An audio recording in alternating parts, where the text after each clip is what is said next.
Hello, everyone. We are in week 10, and it's been quite the past week and a half with all the changes.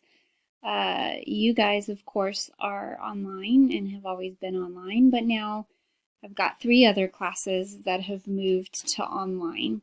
So it's been interesting, to say the least, but we're rolling with all the changes, and so far, so good. So this week for you guys, we're going to be covering chapter 9, which is motivation and emotion. So as usual, we've got the to-do list here. I'll go through the objectives in just a minute, but one thing I wanted to say about the work for the week is that I don't have your test up quite yet. As normal, I would have everything posted come Monday for the whole week. I'm working with CIT right now on some issues with the exams. I'm guessing, or I should say they're guessing, that there's just so many more users now getting on Play-Doh and using it. The system's been a little jammed up. And then when there's errors or problems, they're not able to get back to us as quickly as usual.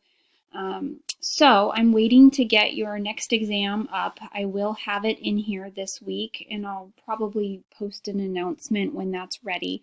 But that will cover chapters 8 and 9. So be on the lookout for that. But everything else, so far so good, is business as usual.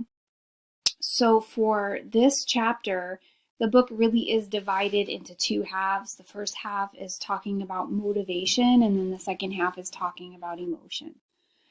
So first off, we're going to be diving into the differences within motivation, specifically intrinsic and extrinsic motivators, that being things that come internally from within us that drive us and motivate us to work hard or get a job done or strive for better, and then things that externally motivate us, like a reward or a paycheck or praise to be motivated to do something.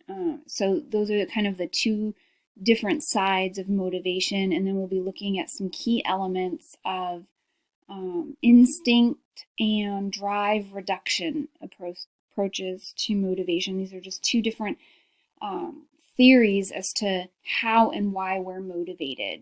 Part, it's instinct, so I guess that would be more of the nature side of the pendulum, depending upon how you're looking at it.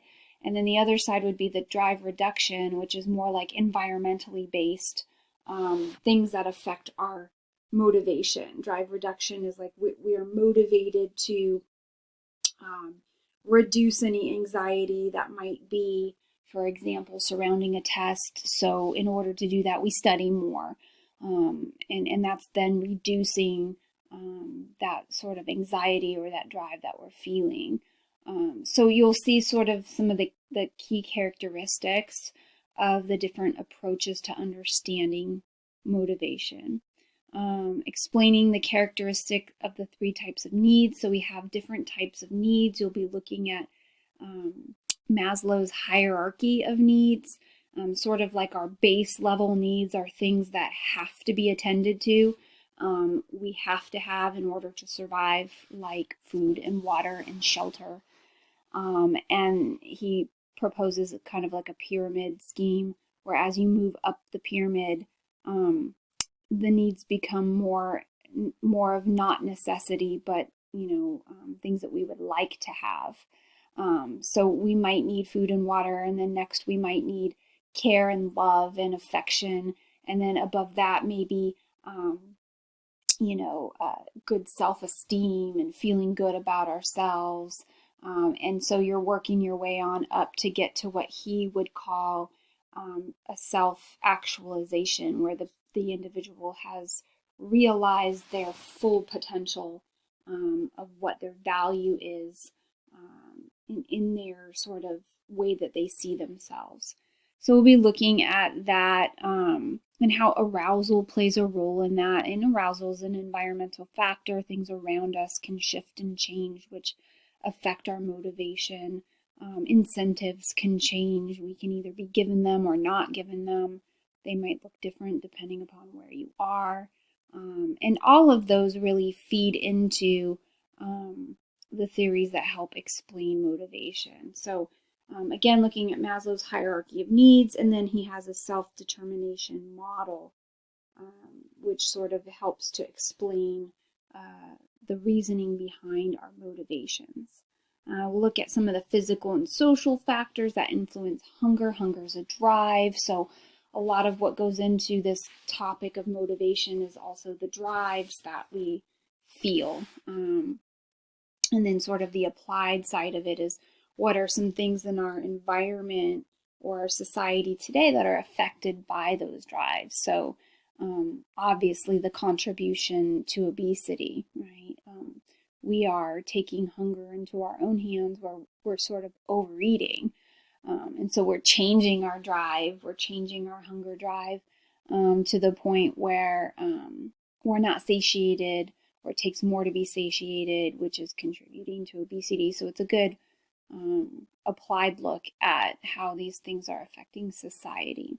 So that's sort of like the main part of the chapter, and then I would say the last third of the chapter looks at emotion, and it plays off of motivation, describing the different elements of emotion and some early theories about it, looking at cross-cultural differences in emotion, what are the basic emotions that we express, how are those expressed, beyond the basic emotions, what should we know, what are some different elements that affect emotion, like cognitions, so cognitive arousal and cognitive mediational theories of emotion basically just state that our emotions don't act in and of themselves. They're all contingent upon things we think. Kind of what goes on in our head affects then how we feel.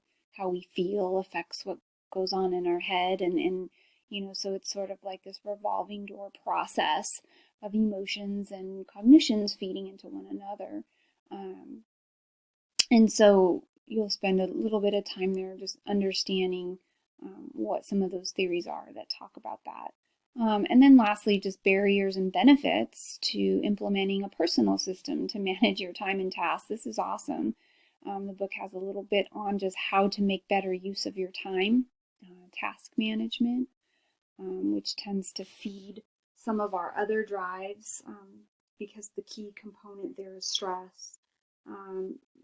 Earlier copies of this book actually had stress as another component to this chapter. So it used to be motivation, stress, and emotion because they're all very interrelated. This edition took the stress element out and put it in its own chapter, which I think is good. But there's still some touching on, those types of drives. Stress is something that compels us and drives us. We think of eustress, which is like good stress. It's what prompts us to get things done. A certain amount of stress is a good thing. And that's definitely can be a benefit to implementing time management and task management. But obviously there could be some barriers too. If it becomes excessive, it could become anxiety. And that can actually work against us in managing time. So I hope that gives you a good overview of the chapter there. The lecture slides are here, and I just want to reiterate that these lecture slides are interactive. So when you click into them, if you look at them in PowerPoint on the slideshow option, so view it as a slideshow, it will walk you through the slides each time you hit return. And some of the slides are interactive in that it might draw your attention to a diagram, or a diagram might move around on the slide. There may be a video that you could click play and it will play. And it really relates well to the textbook. So these slides are designed to piggyback right off of the textbook. So really text reading and doing these slides together in tandem is going to be the most useful way to work through these.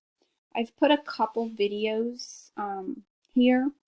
These are in addition to what you're going to find when you go into Revel and you're reading the chapter, and it has the embedded videos there. But I wanted you to see the power of motivation and feeling all the feels. These are crash course videos on in psychology, and they're just great.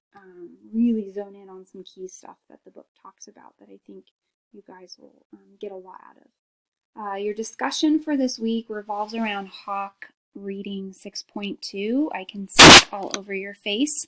And this deals with Ekman and Friesen's research on facial expressions and what they found. They're kind of seminal people in the field of emotion. They kind of got the ball rolling on studying emotion and emotional expression, facial expressions. And then that's spun off and gone into a whole nother area, which is detecting deception and how we can use the face as a key player in detecting deception. How do we do that? How accurate is it? This reading has a little bit about some of that in it, really using nonverbal cues and nonverbal behaviors as a gauge for looking at some of that. So that's what the discussion's about this week. Just remember to be integrating in not just the Hawk reading, but really what's in chapter 9. So chapter 9 covers motivation and it covers emotion. So you should be integrating that into answering these responses by pulling in some of that content from not just this reading, but also the main textbook, Cicerelli and White. You should be bringing that in and tying that in. You've got your quiz here on chapter 9. It's quiz 8 on chapter 9. And you see the exam here. It's not yet available to you. I'm still working in it. It was having some issues showing up properly. And so I'm really hoping to get the kinks worked out of that and have that up and ready for you guys soon. Earlier this week, the better. So that is it for the week. Please, again, let me know if you have any questions or need any help with anything. Do know, too, I just want to say that my email responses may be a little more delayed now that I'm dealing with 4 classes online and a flood of emails from students who are not used to taking online classes or never have. It's been a little challenging, so I'm doing my best to respond to everyone, but just know that after 7 p.m. I'm probably going to shut my computer down because my brain's had enough. And I will get back to you in the morning. And I will do my best within a 48-hour or less time frame to get back to you. So thanks for your grace on that, guys, and your patience, and I hope you all have a good week.